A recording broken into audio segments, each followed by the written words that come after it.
Hi guys, it's Hazib Afridi from GameLogix and this is part 4 of our tutorial series how to make color switch game in Unity. Okay, so I was checking the code that we have written so far. Okay, so I have made a few mistakes, so let's fix them first. And the first one is it should be the correct syntax is this class should derive from our mono behavior because I am going to use a method and for that we need to derive the singleton class from a mono behavior and then we can write where t is used for a template like a generic thing. Okay, it can be anything or it can be any class. Okay, because we are going to pass it a class and its name will be screenfed singleton, but I will write that class in the upcoming tutorials. Okay, so for now, so it's fixed. And the other thing that I need to do is to make this property a static property because we are not allowed to manipulate this static data member, this static field, to manipulate it in a non-static property. Okay, so it's not allowed. Okay, it's not allowed in C# programming. Okay, so we need to make this property a static property. And the other thing is that I need to write is, so okay, it's now a static property and it should be static because we cannot access or we cannot manipulate static data members if we are using a non-static property or a non-static method. Okay, so this is how it works. And why I write here mono behavior is because I need a method that is don't destroy unload. Okay, so we need to pass it singleton because this singleton shouldn't get destroyed when we switch to some other scene because we will need it. And the class that I am going to pass it to the singleton, that will also be needed in multiple scenes. Okay, so that's the reason it shouldn't get destroyed. Okay, so this is it. Okay, so there is nothing that we need to do in this singleton class, and it's a basic pattern of designing a singleton. Okay, and if we need some things, then I will let you know. Okay, so for the moment it's fine. So now let's create and let's save it. Okay, so now let's create another script that is going to be of great importance, which will hold our player preferences, and the name that I am going to give it is temporary game variables. Okay, temporary game varies means variables. Okay, so okay, so let's write the code for it. And this class is basically responsible for holding our player preferences, and player preferences are different from user to user. Okay, like highest score, like the user, how the user wants to keep the game volume and stuff like that. Okay, and does the player want the volume, or does he want that the volume should be mute? Okay, so things like that. Why? Okay, so let's write the code for this and let me zoom it. Okay, because some of you guys complain that we can't see it properly. Okay, so I think that this will be enough, that much zooming. Okay, so let's format it.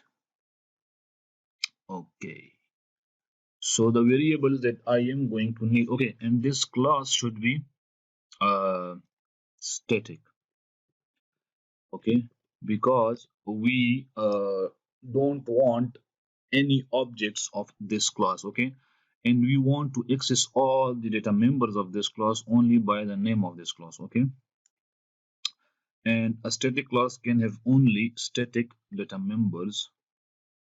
Okay, so because uh, let's say if we declare some non-static data members in a static class, so how we can access them? There is no way to access them because to access non-static data members, we need to create an instance of that class, means object of that class. But a static class cannot have an object. We cannot create an object for a static class, okay?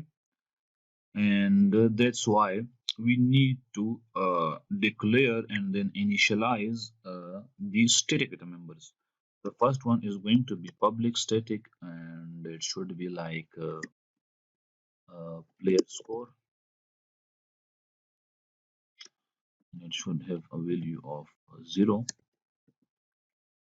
okay, and the other one is going to be static int highest player score. Okay, like the player wants to know that the last time when he played the game, what was his highest score, okay, and for that we need a class player prefs, okay, and get int, and this method takes a string key, okay, so it's going to be highest player score, okay. So player prefs, this class is basically used to store and access the player preferences, okay. Let me show you what it says.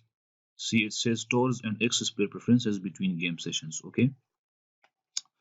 So we will use this variable somewhere else, and we will assign the highest player score to this, and then through this class we can get the value by using this key, okay, highest player score key.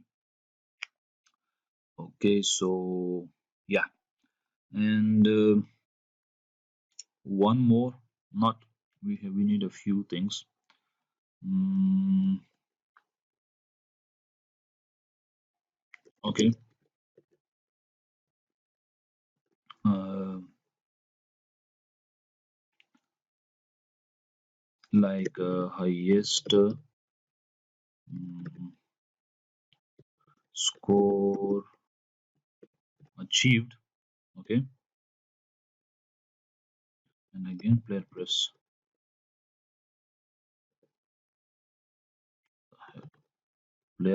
and again get int, and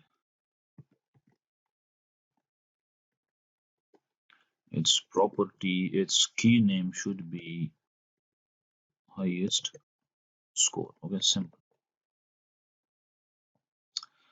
And okay, another property that is going to be static, and it's going to be game object, and its name is going to be screen fader prefab, and you will know why I did this, okay. So let's resources and dot load string path, okay, so it takes a string path, so let's provide it one. Okay, so string path, and let's say prefabs, and then inside prefab we need a header uh, canvas, yeah, and we need to typecast it as game object, done. And okay, so what it does basically, um, the resources class is basically used to find and access the things that are inside our assets. Like we want to access our folders. So it's a prefab, or have we name it prefabs? Let me. Okay, so to access these things like prefabs, scenes, and scripts. Okay, so our one is prefabs. So let's make it prefabs. Okay, prefabs. Okay, so it will look uh, in this folder, uh, prefab, and then it will look for what feather canvas.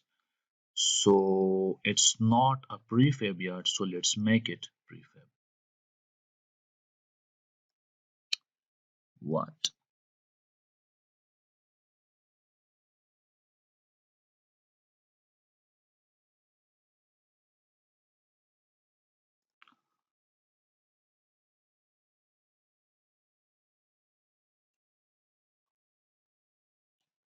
Okay, so what does it say? Static class.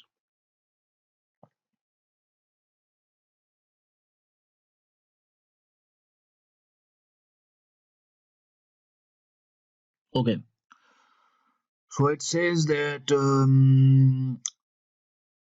a static class cannot be derived from a mono behavior. Okay, so let's get rid of this thing. You are not allowed to do this. Does it fix it?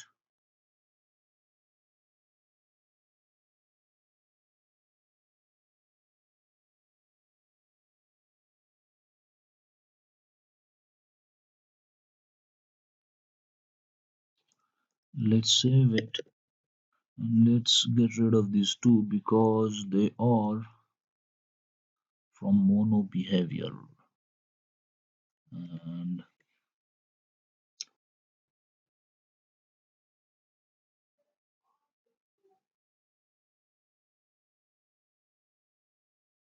have we fixed the error or not?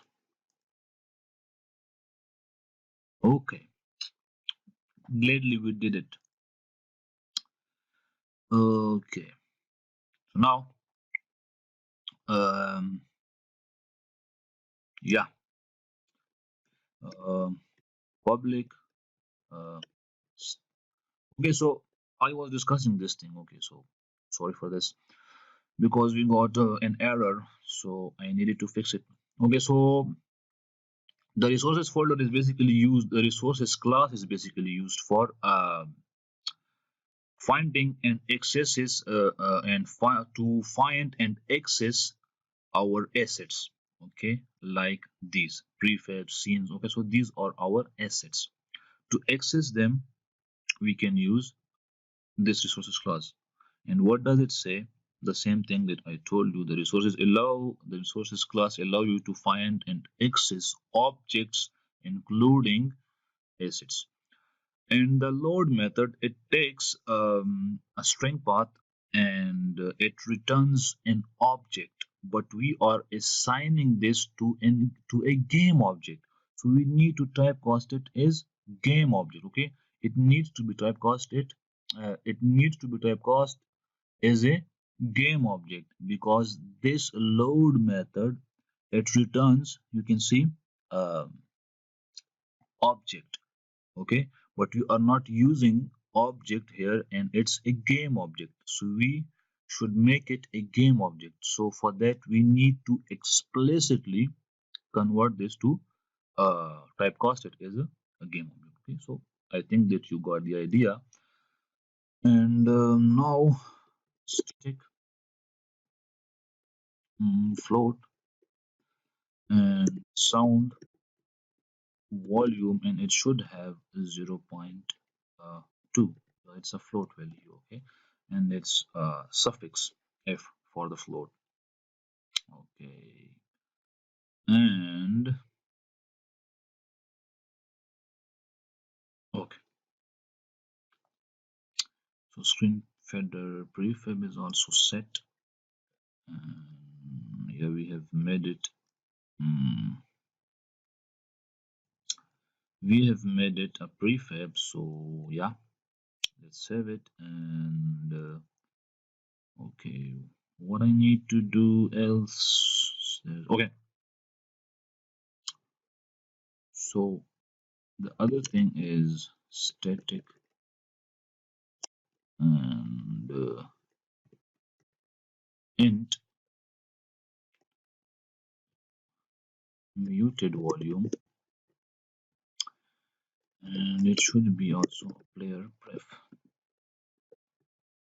Like the user does not want any sounds in the game. Okay, like he likes to play the game in mute mode. Okay, so we can do that as well, and it should be like the key should be for this to access it should be muted audio.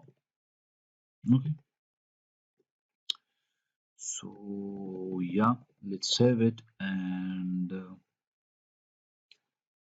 we will use all these data members, okay, all these static data members somewhere else, okay, and then we will access them by using these keys.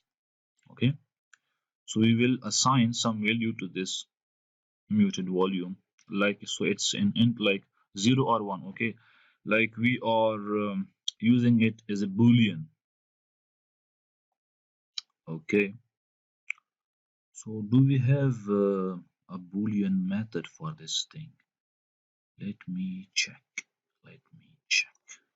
Here, pref dot.